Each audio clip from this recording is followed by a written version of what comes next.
Hello everyone. आज के video में हम नया चैप्टर पढ़ेंगे, वो है इलेक्ट्रोकेमिस्ट्री। इलेक्ट्रोकेमिस्ट्री न कि 12th के लिए इम्पॉर्टेंट है, ना बीएससी के लिए, ना एमएससी के लिए। ये पीएचडी के लिए भी इम्पॉर्टेंट है। पीएचडी में ये इम्पॉर्टेंट टॉपिक है। आजकल फिजिकल केमिस्ट्री का ज़्यादा स्कोप है और electrochemistry is the main course of physical chemistry. So I will teach this electrochemistry with deep level from basics to high level. So let's start our topic. Electrochemistry. Electrochemistry is the branch of chemistry which deals with the study of interconversion of electric and chemical energy. Electrochemistry वो branch है chemistry का जिसमें हम पढ़ते हैं interconversion of electrical and chemical energy. Electrical energy को हम कैसे कन्वर्ट कर सकते हैं केमिकल एनर्जी में, और we can say chemical energy को हम कैसे कन्वर्ट कर सकते हैं इलेक्ट्रिकल एनर्जी में। और we can say in this field we have to study how we convert electrical energy into chemical energy and how chemical energy is converted into electrical energy, as I saw already. So we can say electrochemistry is the applied field. ये जो electrochemistry है, it is very important, I already say, and it's also applied field. applied field means जो हम रोज़मर्रा ज़िंदगी में मतलब जो वो टेक्नोलॉजी जो हम रोज़मर्रा ज़िंदगी में यूज़ करते हैं उसको हम बोलते हैं applied field and important field. ज़रूरी अहम फील्ड भी है which gives us information about energy and how energy is obtained from other systems for other systems. ये इम्पॉर्टेंट है यहाँ पर, मतलब इस फील्ड में हम ये फील्ड हमें ये इंफॉर्मेशन देता है कि हम एनर्जी को कैसे ऑब्टेन कर सकते हैं दूसरे सिस्टमों से, और उस एनर्जी को हम कैसे यूज़ कर सकते हैं दूसरे सिस्टम्स के लिए। Whenever we do interconversion of electrical and into chemical energy, जब भी हम इलेक्ट्रिकल एनर्जी को कन्वर्ट करते हैं केमिकल एनर्जी में, या केमिकल एनर्जी को हम कन्वर्ट करते हैं इलेक्ट्रिकल एनर्जी में, उस कन्वर्जन को हम इस टाइम बोलते हैं इंटर कन्वर्जन। और वो हम कन्वर्जन करते हैं कि with the help of redox reaction के थ्रू ही हम वो इंटर कन्वर्जन करते हैं। So we can say the basis of electrochemistry is redox reaction. अगर हमें बोलेगा कोई what is the base of electrochemistry, so we can say redox reaction is the base of electrochemistry. Redox reaction is the base of electrochemistry.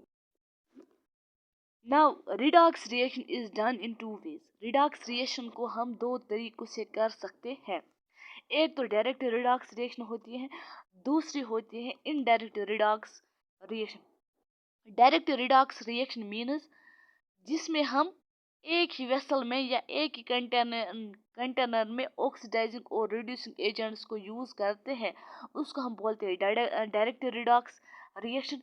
And indirect means जिसके लिए हम दो दो containers use करते हैं, और एक में ये इलेक्ट्रो डालते हैं, दूसरे में ये इलेक्ट्रो डालते हैं और रिएक्शन करते हैं, उसको हम बोलते हैं इनडायरेक्ट रिडॉक्स रिएक्शन। यूजुअली हम इनडायरेक्ट रिडॉक्स रिएक्शन ही यूज़ करते हैं हर जगह, लैब में हो, चाहे हम मतलब एजुकेशन के दौरान करते हैं, वो भी मतलब प्रैक्टिकल के दौरान हम इनडायरेक्ट रिडॉक्स रिएक्शन ही करते हैं। For inter conversion of electrical and chemical energy we need a device. मतलब आप लोगों को पता है जब भी हम केमिस्ट्री इलेक्ट्रोकेमिस्ट्री का प्रैक्टिकल करते हैं लैब में, उस टाइम हम यूज़ करते हैं एक मतलब डिवाइस। उस डिवाइस को हम बोलते हैं सेल, और यही मैंने यहाँ पर लिखा है for inter conversion of electrical and chemical energy we need a device. Electrical energy को कन्वर्ट करने में, या इलेक्ट्रिकल एनर्जी जब भी हम कन्वर्ट करते हैं केमिकल एनर्जी में, हमें उस टाइम एक डिवाइस या एक इंस्ट्रूमेंट की ज़रूरत पड़ती है, उसको हम बोलते हैं सेल, और we can say close chamber, or in other words, or in electrochemical meanings, we can say electrochemical cell, and we have two types of electrochemical cell. Electrochemical cell की हमें दो टाइप्स हैं। एक होती है इलेक्ट्रोलाइटिक सेल, दूसरी होती है गैल्वानिक सेल, जिसको हम बोलते हैं वोल्टेक cell.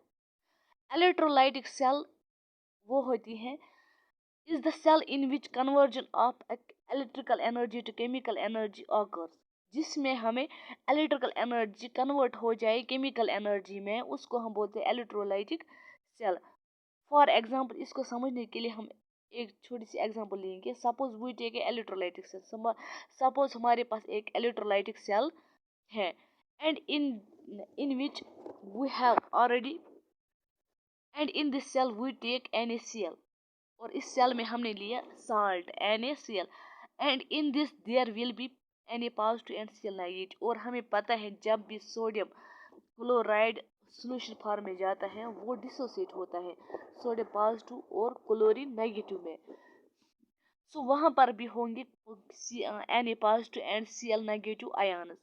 And when we pass it electricity, जब भी हम इलेक्ट्रिसिटी इसके मतलब पास करते हैं इसको, इसके मतलब जो ये साल्ट है NaCl, जब हम इसको इलेक्ट्रिसिटी देते हैं देन इट चेंजेस इनटू और डिकम्पोज इनटू एनी मेटल, और उस टाइम ये एनी मेटल में कन्वर्ट होता है।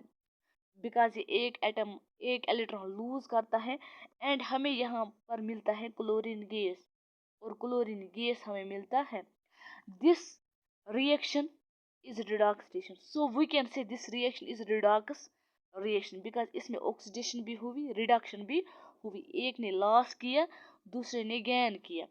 so we can say this is redox reaction, that is it is not spontaneous reduction, therefore it is direct redox reaction, we can say it is direct reduction। जो हम एक ही vessel में करते हैं उसको हम बोलते हैं डायरेक्ट रिडॉक्स रिएक्शन। जैसे मैं यहाँ पर हमने NaCl डाला, NaCl डिकम्पोज हुआ Na पॉजिटिव Cl नेगेटिव में, लेकिन एक ही सेल में जिसमें पॉजिटिव इलेक्ट्रोड भी होगा नेगेटिव इलेक्ट्रोड भी होगा, उसको हम बोलते हैं direct redox reaction. So in this reaction this reaction is done in only one chamber. We can say direct redox reaction is done only in one chamber. The two metal pieces which conductors or through which electricity pass is called as electrode। और जो ये metal pieces हैं यहाँ पर, इनके through electricity जाती है और उनको बोलते हैं हम इलेक्ट्रोड्स, इसको बोलते हैं पॉजिटिव इलेक्ट्रोड, इसको बोलते हैं नेगेटिव इलेक्ट्रोड। सो अगर आपको कोई बोलेगा definition of electrodes, so you can tell the two metal pieces or we can say the metal pieces or rods which conductors or through which electricity pass is called as electrodes, and the solution or a chamber which needs to decompose is called as electrolyte। और वो solution जो हमें decompose करना है उसको हम बोलते हैं इलेक्ट्रोलाइट। लेट सपोज यहाँ पर इलेक्ट्रोलाइट है NaCl, यही हमें डिकम्पोज करना है इस सोल्यूशन में, उसको हम बोलते हैं electrolyte. So electrolyte is the substance which when dissolved in solvent. जब भी हम इलेक्ट्रोलाइट क्या है, ये एक सब्सटेंस है, जब हम इसको डिजॉल्व करते हैं सॉल्वेंट में गेट्स आयन्स, हमें देता है ions Na positive Cl negative देता है। जब ये सोल्यूशन में जाता है तभी डिकम्पोज होता है और कैटायन और एनायन बनाता है, और decompose is called as electrolytes, इसी को हम बोलते हैं electrolyte. The substance which gets decomposed or which gets dissolved in solvent and gives ions is called as electrolyte। Thank you, आज के लिए इतना ही, कल हम और भी पढ़ेंगे डीप लेवल के साथ।